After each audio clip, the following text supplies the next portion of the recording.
Please tell me about your parents and the community that you grew up with. You really want to dive right in? I do. So I grew up in Antwerp, Belgium, primarily, in the Flemish part of Belgium. I was the daughter of 2 Polish Holocaust survivors. Both my parents were the sole survivors of their entire family. They arrived to Belgium by accident, basically, with a permit to stay for 3 months. And they ended up staying illegally as refugees for another 5 years. So in some way, the disruption, the massive disruption of their life took about a decade. My brother was born in 1946, right as they came out of the camps, because many survivors wanted to know that they were still human, and having a child was a symbol of revival. And I came quite a few years later, so I'm of a different generation, but I am what they call a child of survivors. What did you learn from your parents and from that community about being alive? Among survivors, there were often 3 stances in relation to what they had experienced, be they in the camps, be they in hiding in the gutters, be they in a convent for that matter. Some people spoke none. They went silent. They didn't want to inflict any of this on their children. They also felt that it was undescribable and not something that could ever be put into words. And so that was one response. And then on the other side, there were tellers, people who spoke. But among the people who spoke, there were some people who chose the heroic stories. And those were the stories of how they beat it, how they made it, how they stayed alive, how they connected to life, to love, to feelings, to humanity, actually, to being human. And then other people often told more stories of their victimization, of their denigration, of their degradation. And there's not one right, one wrong here. This is different coping styles. It so happened that my parents were what I would call, or what Yael Danieli actually has called, the heroic storytellers. So it was often the stories of how they managed. It was stories of what kept them going. It was the story of my father falling in love in the camp and with a woman, and all kinds of things like that. But I think if I broaden this, because I have spoken about that, this is applicable to all people that have experienced massive trauma, big psychosocial trauma on a collective scale or individual trauma. I think that I had distinguished it between people who did not die and people who came back to life. I felt that in my community, when I would go to the homes of my friends, there were those people who had survived, but they were not living. There was morbidity. There was such pervasive sadness and loss and a dimming of the qualities that make people feel vital and vibrant. It was dark and there was not much joy, and you can't experience pleasure in the midst of dread. When you're in dread, you are protecting yourself, you're watching out, you're making sure that there is no danger that's going to hit you. So to experience joy or pleasure, you have to be able to experience a certain level of safety, of trust, or a certain distance from the danger that allows you to be carefree and to be in pleasure mode. And then the second group, the people that I described as those who knew how to come back to life, are people who I always understood as having a connection to the erotic in the mystical sense of the word, of the quality of aliveness, of vibrancy, of how you defeat adversity, of how you stay connected to Eros, to the life force, to that energy, and to the right to enjoy and to not just experience survivor guilt, and to actually say, I'm not alive for nothing, and I'm going to live for all those who didn't make it. I think I experienced it within a Holocaust survivor context, but I really think that this applies to all, and I certainly have applied that when I work with couples. I see couples who are not dead, and I see couples who are alive. I see people who are not dead, and I see people who are alive, and I see people who survive and would love to find a way to thrive. Can you describe for me the moment when you realized that concentration camp survivors offer a lesson in the power of eroticism? This is a very recent discovery for me, actually. I wrote Mating in Captivity, and I wrote a book about desire, the nature of erotic desire in long-term couples, in long-term relationships. I wanted to understand, why does good sex so often fade even when people love each other as much as ever? I wanted to understand, why does good intimacy not guarantee good sex, despite what we are told? Why does sex make babies and babies spell erotic disaster in couples? What's the difference between love and desire? What do we feel when we feel love, when we are loved and when we love? And what do we feel when we experience desire, when we want and when we are wanted? And in the context of writing this, continuously I understood people don't just want more sex, they want better. And better had to do with the quality of aliveness, of connection, of renewal, of playfulness, of transcendence, something completely different. And then I began to think what people want is to feel alive. And then I began to connect it. That is what eroticism means. And then I connected it to my parents. And then I remember a conversation with my husband where I said, in Antwerp, there were two groups. When the couples complained to me about the sexlessness or the flatness or the flatlining of their sexuality, what they want is to reconnect with that force that sometimes they had and sometimes they haven't had, but wish they could one day experience. And then I understood I am not writing about sex. I'm certainly not writing about the performance, the outcomes, the measurements. I am writing about the phenomenology of sex, the poetics of sex, the experience, the meaning that we bring to our sexual experiences and encounters. And that becomes the erotic. Why do couples have so much sex in the beginning of relationships? Well, that's a presumption, first of all. Why do some couples? I mean, the notion is, the story, the Hollywood story, the romantic narrative is the story that it starts up high in full passion, and passion has only one way to go, and that's down. And I'm not sure that that is actually the story for many couples. That is the one we know. That's the official version. For centuries, people had to feel ashamed if they had sex. Today, they have to feel ashamed if they don't have sex. So the tyranny is up there, It's a part of what you must want. You must experience it. You must have this thing that is just gushing out of you, spontaneous eruptions like that. The plot is interesting in the beginning. That, I think, is the fundamental motivator. The plot is interesting. You're curious. You're curious about this other person. You're curious about yourself in the presence of the other person, what you can experience together. And therefore, you're willing to take a lot more risks. You're willing to go to places just for the sake of exploration and connection and intimacy that you often don't want to do afterwards. I think it's not a matter of amount. It's a matter of willingness. It's a matter of interest. In order to want sex, sex needs to be worth wanting. And the story is more interesting in the beginning. It's not that, if of course there are pheromones and there is dopamines and there is all of the neuroscience that accompanies this, but I happen to think about relationships as stories. I think in narrative terms. And I think that when we are in the beginning of a story, we are way more attentive to what we are writing, to how we edit, to the character we play in it. And it's amazing how many people are willing to do all kinds of things in the beginning that afterwards their partner says, but you seem to like it. No, I didn't necessarily like it, but I did it for you, for us, for it, for the story. Why do we spend so much time quantifying sex? How fast? How many times? How hard? The model of sexuality, the prevailing model, is that sex is something you do. My view is sex is not something you do, it's a place you go. And so it's a very different question. Where do you go in sex?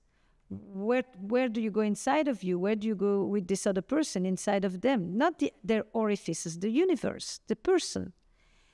It's a journey you take. Some people take that journey very easily. They love it. They love to go and explore it. It's like a chateau, their body, where they like to reside in every room as long as possible. But some people find that their bodies is a jail, and the only thing they want is to get out of there as fast as possible. And they have no interest in another person coming to visit that place where they themselves don't want to be.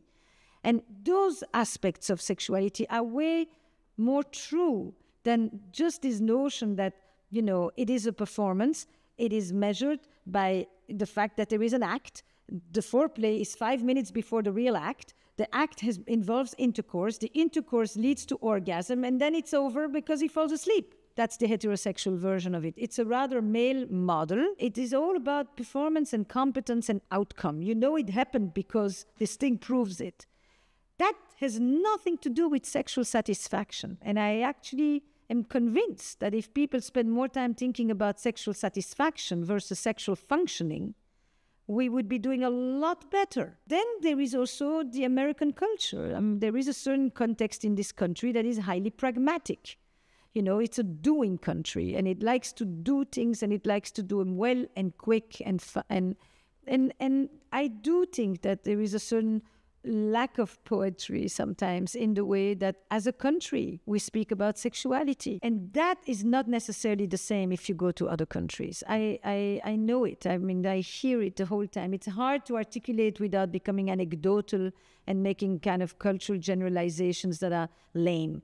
But if you listen carefully for 35 years, you begin to hear distinctions, and it has to do also with the way that this country is sexually, on the one hand, prolific, completely hedonistic, completely on the extreme, and on the other hand, completely Puritan. And it vacillates between these two extremes of intense repression and intense excess. Is it true that, as you say, if sex is an experience, that the intimacy and the experience can evolve over time, and it can be talking, it can be touching, it can be something else?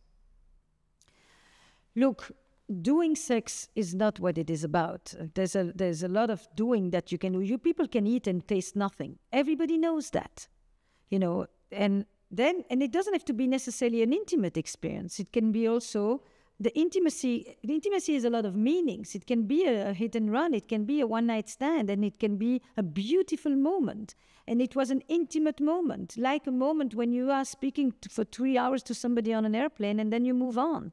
It doesn't have to be necessarily a long, developed, intimate story between people. But sex gets better with confidence. That is the biggest turn-on. The confidence that you have, and confidence comes with self-awareness and self-knowledge and self-acceptance. From that place, you can begin to try things, experience things, express yourself in certain ways. And that leads to communication, which then leads to engagement, which then leads to satisfaction. And therefore, contrary to what often is said, sex actually often gets better with age. You may have less libido, you may have less drive, but the quality of the experience, the enjoyment, is much better. Like anything else that you do, for which you know what you like, and you know who you are, and you know who you like to be with, and you know your limits, and you know your boundaries. And this is true for men and for women. I'm interviewing now a series of men for a new project that I'm doing. It's a whole conference on masculinity. And I asked them, what is one change that occurred for you in your sexuality? And systematically, one of the most common answers is the passage from doing it, making sure I can do it, doing it fast, doing it well, the whole performance anxiety, to a kind of a devotion to the pleasure of the other, the giving of it, the pleasure of seeing somebody else pleased and enjoying it. And that becomes a complete different performance. That is not just about making sure that, this works. Can you watch any couple engage their erotic life based on the way that they look at each other? Yes. Pieces. What you see is how people catch a glimpse of each other. What you see is people who, after a long time, still can really have a deep gaze, something that people do in the beginning all the time. The first penetration people often have, on an intimate level now I'm talking about, or on an erotic intimate level, is the entry into another person through their eyes. It's what babies do with their mothers, It is the most profound one. It's a smile. It's a touch. It's a touch that isn't just an affectionate touch. It's a touch that conveys, I still see you as a sexual partner, as a sexual being. It's a sensual touch. I often like to watch people in an airport, especially during family holidays, and just to see who are the people who are completely transferring the erotic onto their children. With the children they play, with the children they smile, with the children they touch. And then with the adults, it's kind of often absent or a little peck or pragmatic, management ink. And then you have those who, in the midst of all of that, go over to each other and just kind of have a moment. And those are the couples that I have no idea what they do in bed, but I know that they still have an erotic connection. Eroticism to me is fascinating because it's infinite. There is no limit. You never will know it. There is always something still to discover. The ritual of it, the imagination, the limitlessness, the unboundedness of our imagination, the mischievousness of it, the fact that it is irrational, the fact that our erotic mind is anything but politically correct, the fact that we actually do not understand why certain things give us joy and others don't, why certain things feel good and others don't, why one person's fantasy is another person's disgust. I find eroticism fascinating because it's transcendent, because on some level it's religious, it's spiritual. The most religious poems are erotic, and the most erotic poems are religious. There is a crossover there, a blending that is just, it elevates you. And I think that how you connect to that feeling is a mystery. I find eroticism fascinating because it's a mystery. You've said that relationships go limp when we know too much about our partner. How do you strike a healthy balance to keep things interesting? I think it's the presumption of knowing that is often problematic. It's the assumption that because you live next to me, you're like the inside of my pocket. And I can talk for you, and I can tell you what you like, and I tell you what you should like. Having worked with sexuality, having worked with infidelity, having worked with people who were living, alternative stories and parallel lives in the midst of their home, I know that, people often would say, I never knew this. I could never have imagined this. And they often felt like they knew that person so well. So, what happens often in a couple is that in the beginning, people bring a tremendous curiosity. They want to get to know this person. And they have a lot of questions, and they listen to the answers, and they're in a conversation. They kind of undress each other in conversation, actually. Before or after sex doesn't really matter. There's a certain kind of deflowering, literally, that happens by entering the universe of a person, their stories, their life, their challenges, all of that. And gradually, life enters and it becomes the parallel story. And so there is a sense that less has to be discussed. And a lot of questions don't occur. And one of the places I often watch this is when you have couples at a dinner table. And one person starts to have a fascinating conversation about a movie they just saw, a book they just read, a thing they've just been listening to, and the other one's like, you read this? you listened to this? And they find it very interesting because suddenly they realize that those are not the conversations they're having because they often are mired in the daily life. And then they go home, and that's the critical moment.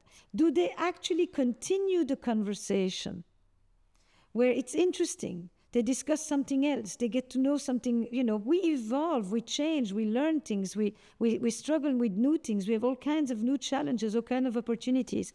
Or do they go into the car and they just say, who's doing the shopping tomorrow? And it's that curiosity that goes. It's when you ask somebody, you go to a movie, you can have a 2-minute conversation about a movie. Did you like it? Did you like it? I liked it, you liked it. I didn't, you didn't, finished.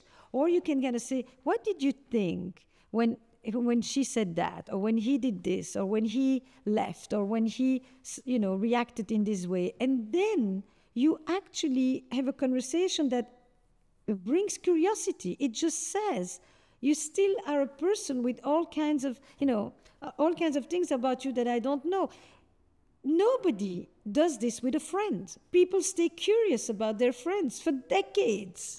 They go and they have conversations with them, and they actually say, what's up? What's going on? What's changed for you? What's this year going to be like? What are you planning? What keeps you awake at night? And then they tell their partner that you're my best friend, but they do not have the conversations with their partner that they have with their best friends. This is a fantastic question. Like, how do you stay curious? How do you stay interested? And I think the analogy to friends is very good, because we do stay curious in our friends. They go through life cycle changes, and we ask them, what's it like for you to have become a parent? What's it like for you to have lost your parent?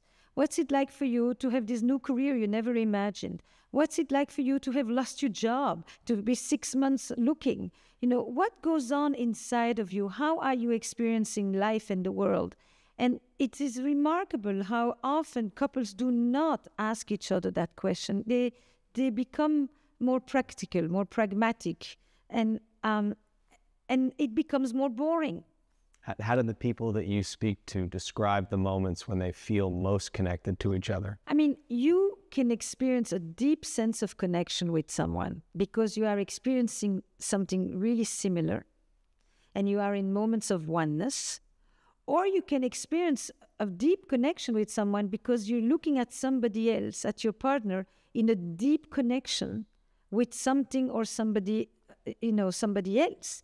You can watch your partner play with a child and feel deeply connected because you're inspired, you're moved, you admire them, you love what you're seeing. You can be deeply connected because your partner is playing on the piano, and you're watching them in their element. You're watching them thrive, you're watching them radiant, and you feel deeply connected to them, but they're completely separate from you in that moment. So the beauty of connection is that it actually takes place on a spectrum of unit, oneness, similarity, and on the other side, on a moment of recognition of otherness and separateness and difference. And on both sides of the spectrum, you can experience a deep connection with your partner, or with anybody for that matter. You said, tell me about you sexually, and I know a lot about you personally. Yes. What do you mean by that? So this came actually from my mother, who used to tell me this saying, tell me who are your friends, and I will know who you are. Yeah. And I thought, there was wisdom in that. It had a lot of common sense. And so one day I realized, if I ask people about themselves sexually, it's a window into the self like no other. It's a window into a relationship, and it's a window into a society. So we really have to break it down on 3 levels. If you ask about someone about their sexuality, what you will hear are all kinds of things having to do with their sense of self-worth. How much they feel loved and how much they feel lovable. How much they feel desired and how much they feel desirable. They will tell you about how entitled they feel to ask, to want. They will tell you what their experience is with receiving, with the vulnerability of being given to. They will tell you about what it is like for them to have boundaries and to say no, and how much they feel deserving of saying no, entitled to have limits. They will tell you about what it feels like for them to share. They will tell you about how much they can enjoy playing or how reticent they are to enter into the world of play. They will basically give you access to what is their relationship to their body, to touch, to sound, to the senses. It is a phenomenal window. It's one of them. There are many. There are many things you can ask of people's relationship to nature, to art, to food. This is one of them. But it is one that we don't often explore enough. We don't think of it as a phenomenal Rorschach. On a couple's level, same. tell me about you, the sexuality between the two of you. And it is a story about how these two people relate to each other, on what level they relate to each other, how they connect, how they hold back, how honest they really are, what they really show about themselves, how much they placate, how much they just please, how much they pacify, how much they push the other person away while at the same time wanting them to come near them, etc. And on a societal level, you know, the most archaic, entrenched, rooted, traditional aspect of a society are lodged in its views and attitudes about sex. And the most radical progressive changes that take place in a society are also around sexuality. That's why the chador becomes such a big deal. That's why covering the hair becomes such a big deal. That's why the length of the skirt is such a big deal. I mean, sexual politics, which is what this is about, is core to societies, because every society, every civilization regulates sex. Picking up on what you said about curiosity in couples, do you think that intimacy is compatible with transparency? I think for some people, transparency breeds freedom, and it creates a deep sense of safety, a deep sense of being known, of being seen. And that in itself is phenomenally intimate. You know, I think the definition of intimacy has fundamentally changed. You know, for most of history, when people talked about intimacy, which they didn't talk too much about, it really meant living the life together, working the land, weathering the storms, feeding the kids, you know, milking the cows. I mean, it was about convivencia, intimacy. And there wasn't that much talking. And this is still true in many parts of the world. You live with the person, and it's the weathering of the vicissitudes of everyday life that is the intimacy.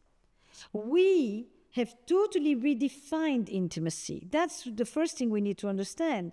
We took intimacy and we turned it into a discursive, communicative experience in which I open up to you and I share with you my inner life. That definition of intimacy is part of an individualistic culture where the self matters. And in that culture, my internal life, my aspirations, my dreams, my anxieties, my worries become what I want you to relate to value, to validate, to reflect. And so intimacy becomes into-me-see. The effect of intimacy on sexuality is different than is intimacy related to transparency? Definitely. We want to be seen, we want to be acknowledged, we want to be recognized, and that connects us deeply to others. But there are multiple ways of doing it. It is not always through conversation. We today in the West value conversation very much. That is new. How practical is marriage and the idea of turning to one person for everything? What has changed fundamentally about marriage is its place in our life and in our society. For most of history, marriage was primarily an economic enterprise. It lived inside a community. The community told you who you were. It gave you your sense of identity, of belonging, of continuity. The decisions were often made for you. There was social hierarchy and religious hierarchy. Religion was the central organizing feature of our identity. And within that, marriage had a function, and it was primarily about family life. It was about companionship, economic support, social status, and family, children. And that is fundamentally changed. So as we've become more and more separate in our society, as we dismantled all the community tissue, as we began to turn to one person with this romantic ideal, we started to ask from one person to give us what the community used to provide: the safety, the belonging, the continuity, the stability, the predictability, the reliance. But we also want the romantic part. We want the transcendence and the novelty and the desire and the passion and the unknown and the exploration, and all of that with the same person. And that is the challenge of modern marriage, is that we have literally brought love into marriage, then we brought sex to love, Then we connected sexual satisfaction with marital happiness. And now we are asking one person to help us transcend our existential aloneness. For most of history and in many parts of the world still, marriage is about survival. It's about the basic needs of the Maslow ladder. Then we brought romanticism to it, which is about belonging and companionship. And now we have brought self-actualization to it. I want you to help me become the best version of myself, becomes the new Olympus in marriage.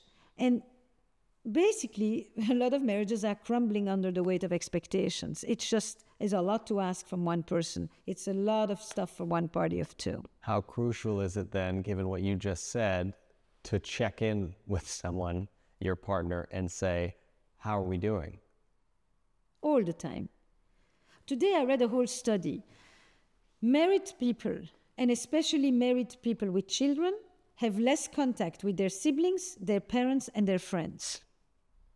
And it has gone down in 40 years en masse. I can't quote you the numbers, but the decline is intense. That is off.